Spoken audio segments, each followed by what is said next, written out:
the real tragedy in the world is not the conflict between right and wrong, but the conflict between two kinds of right. Can you imagine? A 17-year-old boy stole a piece of bread in order to save his nephew's life, and was imprisoned for 19 years. In 1815, Napoleon abdicated in France, Louis XVIII was restored, and the monarchy revived. The punishment was particularly severe. Valjean was one of the victims. Seeing that the sentence will expire, Javert, the warden, has deliberately made things difficult.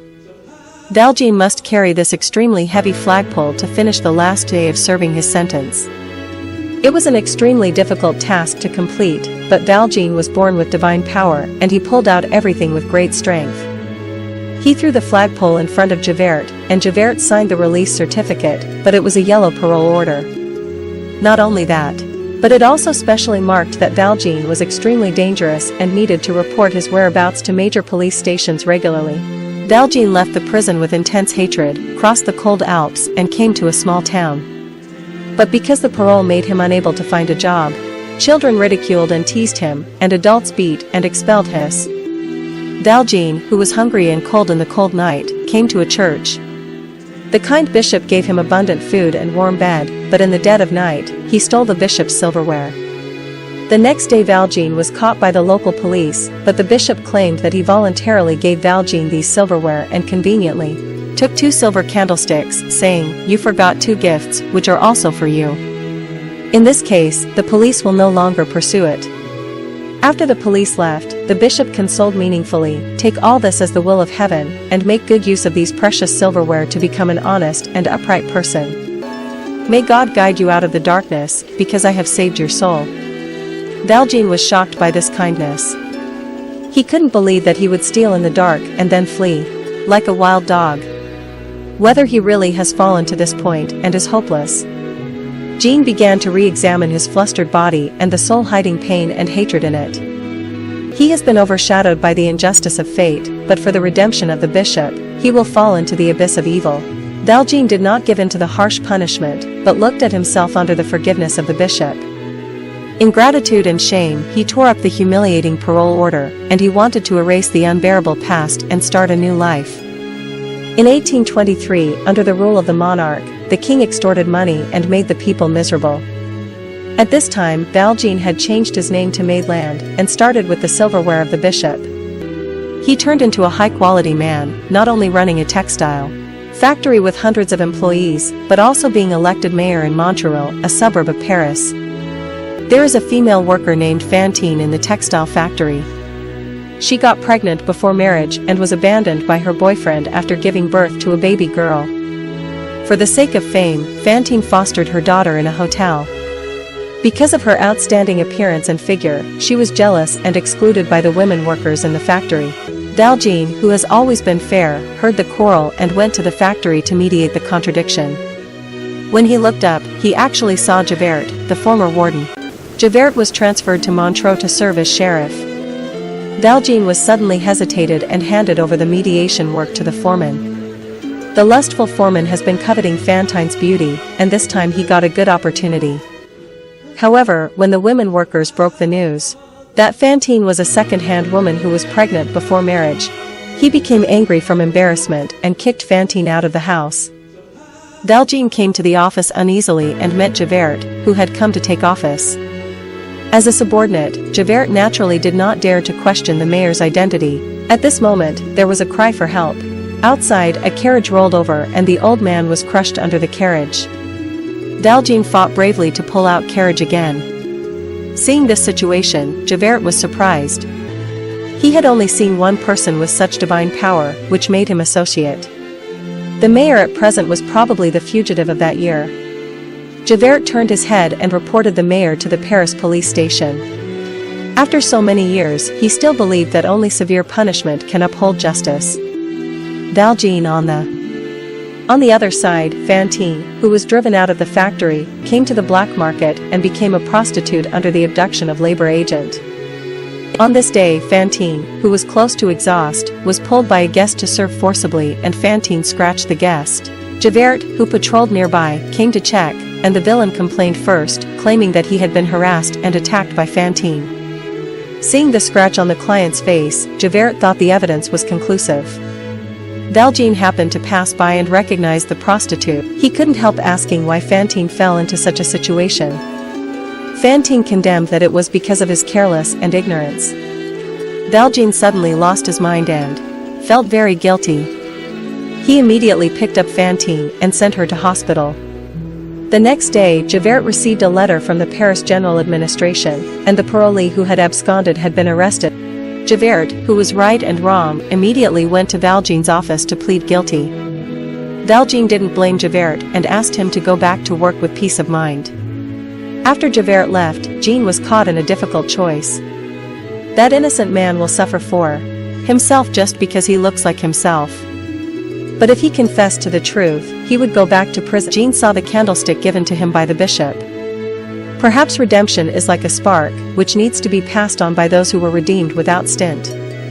Valjean immediately rushed to the court and told everyone that the tramp beside him was not guilty because he was Valjean.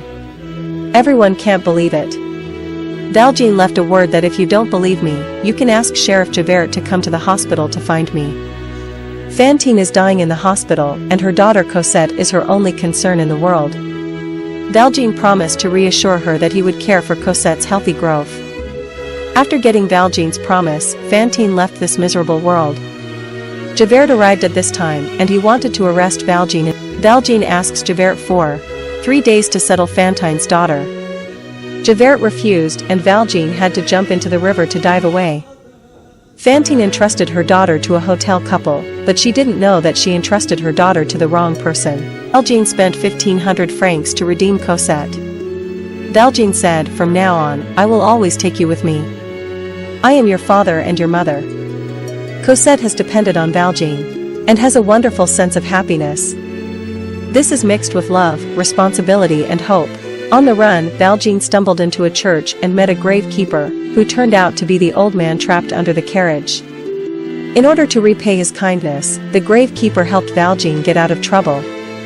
Sometimes the good seeds we plant may not always bear good fruits, but there are always some ripe fruits. Javert, who let Valjean escape again, was very ashamed. He swore by the stars that he must catch Valjean. France fell into turmoil in 1832. Hot-blooded young people marched in the streets, calling on the people to rise up, overthrow the autocratic monarchy and establish a democratic republic. Marius, an aristocratic youth, is one of the youth leaders. While running in the street this day, he met Cosette, who was at a flower age. Marius fell in love with Cosette at first sight, and the young girl was attracted by this noble and upright young man.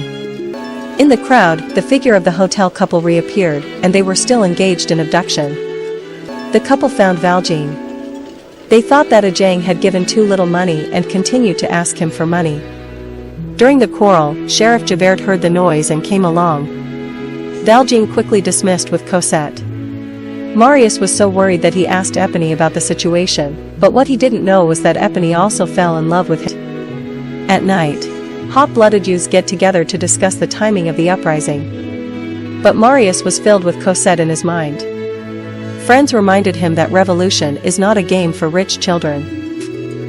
Meanwhile, Epine, who loves Marius, found Cosette's address. Cosette was also concerned about the young man met during the day. Perhaps because she has been wandering for many years, she wants to have a stable home too much, but her father has refused to tell her why she has been on the run.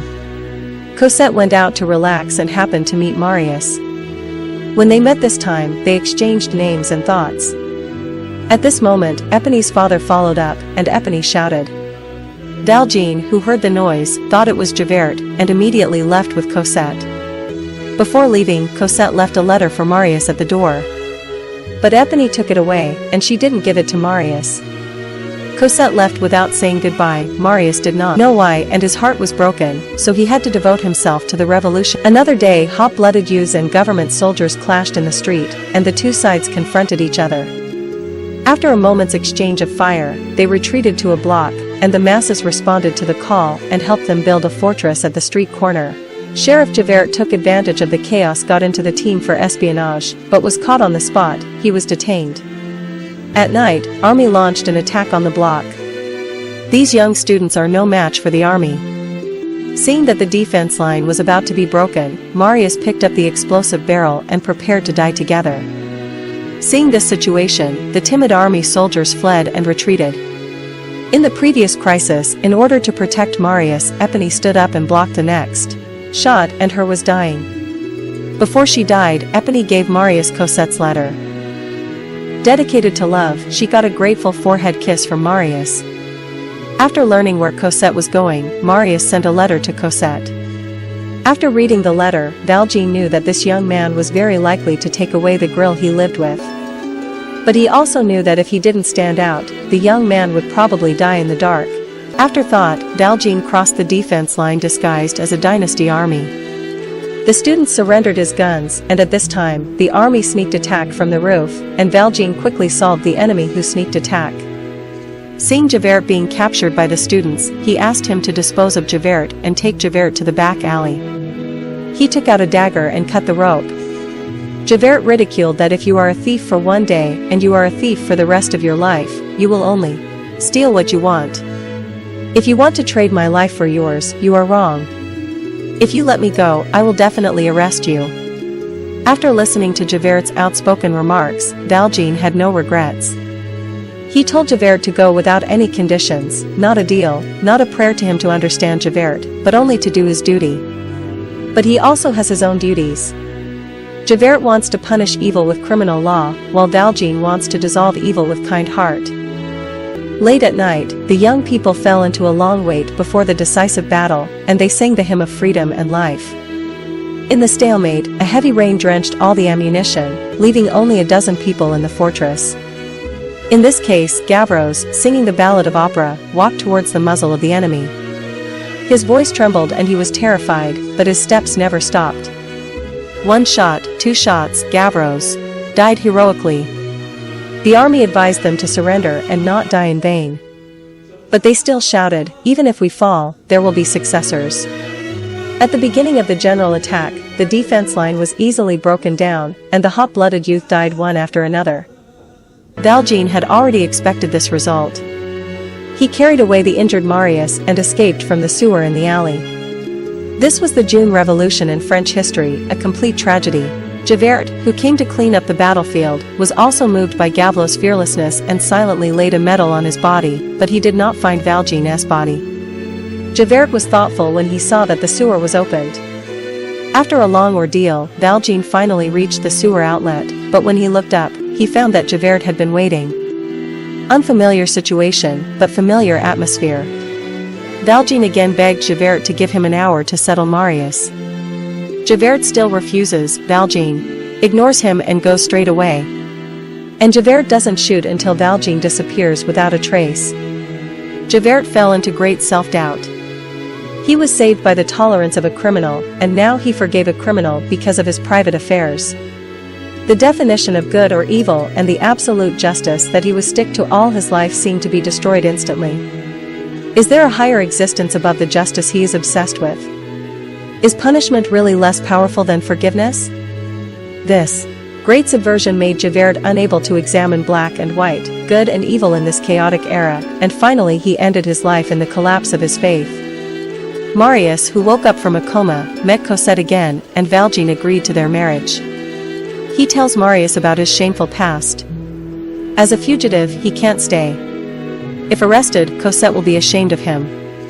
In this way, Valjean disappeared into people's sight with grievances. On the wedding day, Marius and Cosette got married as scheduled. However, Marius learned from the hotel couple that Valjean rescued him from the sewer, so that he could survive. Marius felt so ashamed that he immediately took Cosette to find Valjean. Meanwhile, Valjean sit in the church and repent piously, completing all his missions, and Valjean seems to have come to the end of his life. Marius and Cosette arrive at the church and thank Valjean for his saint-like service. Looking at the loving young couple, Valjean also got rid of the last worry and he gave his last prayer to Cosette. It is about how a man turns back from hatred and finally learns how to love because he adopted you. In Valjean's bumpy life, he suffered endless difficulties from fate and selfless relief from the bishop. He had hate and love. In this black and white impermanence world, he always examined his soul, and he redeemed himself and others. Les Miserables is directed by Tom Hopper and released in 2012. The film is adapted from the novel of the same name by French writer Hugo. As a world-class famous book, Les Miserables has been adapted dozens of times, and this edition written by Tom Hopper has won unanimous praise. 8 Oscars and nominations, 4 Taurus Awards and nominations. Worldwide, he won more than 50 well-known awards, and the box office exceeded $400 million, ranking 4th in the box office of film and television songs and dances. The film mainly tells the story of Jean Valjean, a hero at the bottom of the society. The reason why he is known as a hero is not that he has any heroic feats, but that he can still find the holiness in his soul and insist on the nobility in his soul after suffering from the difficulties of fate. His value lies in also an embodiment of idealism, loving the world even if he suffers. If I can sum up this film in the most popular words, I think it should be such an unanswered question. If good people are not rewarded, should we choose to be good people? We often hear people say that good people have to go through countless difficult, but bad people only need to put down their butcher knives to become Buddhas. So this is really a problem that will make our souls feel embarrassed. My idea is that although a good man has to go through hardships and dangers, he gains peace of soul, but the bad man who puts down his butcher's knife becomes a Buddha, which is the beginning of pain, and his inner guilt will always accompany him like a nightmare. There is an interesting conversation in the movie. Valjean said to Cosette on his deathbed, "Adopting you taught me how to love." But it is Valjean who is giving and giving kindness. Perhaps what the director wants to say is that those who give love have already gained love, and those who forgive others have already gained forgiveness. When we redeem others, we will be redeemed. Okay, that's all for today's commentary. If you like it, remember to subscribe, praise and comment. See you next time.